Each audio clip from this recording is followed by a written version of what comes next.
naman malaman nyo na ang isipan ko'y gulong-gulo. Nagtatanong kung susundan ko siya, dahil ang puso ko ay nabihag niya.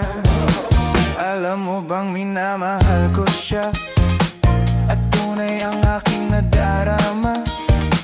Kahit ako'y nagmumukhang tanga, ay ayos lang basta kasama siya. Kahit sabihin pa ng iba, nababaliw na akong talaga.